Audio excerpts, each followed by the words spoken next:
शिक्षकों से नाराज हैं तो नाराजगी खत्म कीजिए। ये प्रार्थना हाथ जोड़ करके आपसे आनंद कौशल तमाम 6 लाख शिक्षकों की ओर से कर रहा है। आप सामने आइए और खुद हस्तक्षेप करके हमारा सेवा निरंतरता के साथ पूर्ण वेतनमान, ऐच्छिक स्थानांतरण, प्रमोशन, जिसका 8 साल हो गया, जिसका 12 साल हो गया, उसको प्रमोशन दीजिए। हमको सीधा स्नातक ग्रेड में प्रमोशन का नियम है, उस नियम को फुलफिल कीजिए। जो आप सेवा निरंतरता का लाभ नहीं देंगे तो नहीं होगा। ग्रेजुएटी हमको मिलना चाहिए नियुक्ति तिथि से, सारा बेनिफिट आप लेके। हम लोग कह रहे थे कि जो गलत निर्णय लिया गया है पूर्व के सीएस महोदय के द्वारा, उसमें सुधार तत्काल किया जाए। पहले हमारा जो समय था विद्यालय का, उसको आप खत्म कर दिए, अब वही समय को फिर वापस कर रहे हैं और कह रहे हैं बड़ा मांग पूरा कर दिए।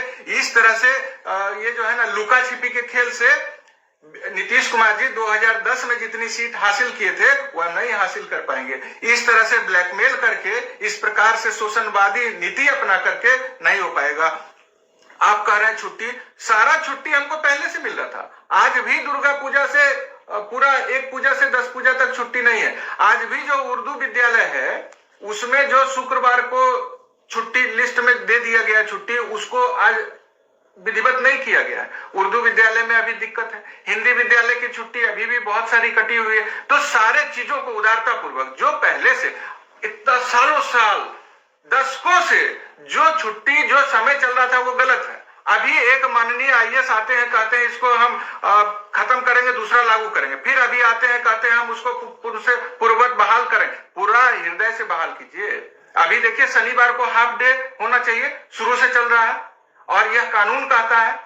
आप उसमें भी अभी तक अड़ियल रुख अपना है। तमाम अड़ियल रुख को माननीय मुख्यमंत्री जी के हस्तक्षेप से समाप्त करना चाहिए। और शिक्षा विभाग के एसीएस साहब पहल कर रहे हैं, उनको धन्यवाद, लेकिन वो पहल से नहीं होगा। इसमें मुख्यमंत्री जी को हस्तक्षेप करना पड़ेगा और हमारी सारी मांग नए साल पर पूरा करके एक बढ़िया नीति सरकार को सामने लेके आना पड़ेगा।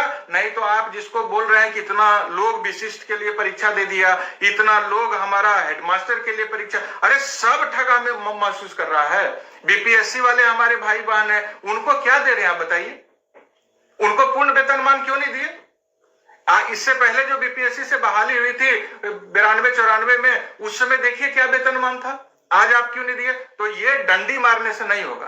अगर हमारा पूरा समर्थन, तो सरकार के साथ कब नहीं शिक्षक 50 लाख 60 लाख वोट माननीय मुख्यमंत्री को ठोक के हम लोग दिए हैं। वो बहुत ही दुर्भाग्यपूर्ण है। उनको परीक्षा देने का मौका नहीं मिला। हर एक बार पूरे सत्र का परीक्षा ले लिया और उसके बाद जैसे नियम से एक बार 2 बार जो सफल नहीं हो सके उनको मौका देना था, उनको नहीं दिया। सरकार को उदार नीति, किसी के भी पेट पर लात नहीं मारना चाहिए। आपकी गलती है, उनको तुरंत पूरा बकाया वेतन देना चाहिए और उनके सेवा को रिस्टोर करना चाहिए और उनको फिर से परीक्षा देने का अवसर प्रदान करना चाहिए।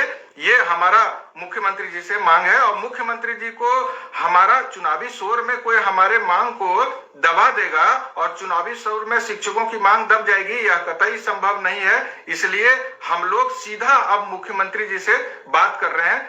शिक्षा विभाग के एसीएस हम लोगों से संवाद कर रहे हैं, शिक्षकों से संवाद कर रहे हैं, धन्यवाद। लेकिन हो क्या रहा है?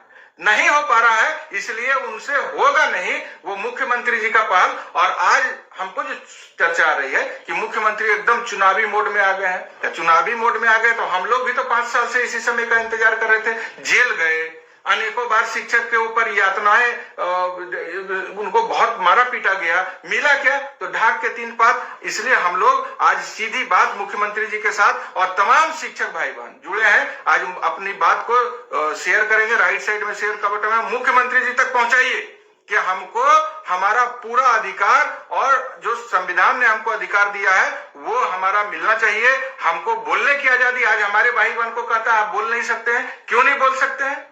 तो इस तरह से हमारे ऊपर अंकुश लगाइएगा और आप चाहिएगा कि हमको 150 सीट आ जाए जदयू को, तो संभव है? हम तो सिर्फ माननीय मुख्यमंत्री को जानते हैं। माननीय मुख्यमंत्री नीतीश कुमार जी उदार नीति बनाए और हमको सेवा निरंतरता के साथ पूर्ण वेतनमान। आप कह रहे हैं कि जिस विद्यालय में है उससे हटा देंगे। विद्यालय से आज आपकी घोषणा हुई है कि जहां विद्यालय में है वहीं रहेंगे और आप राज्यकर्मी बनेंगे।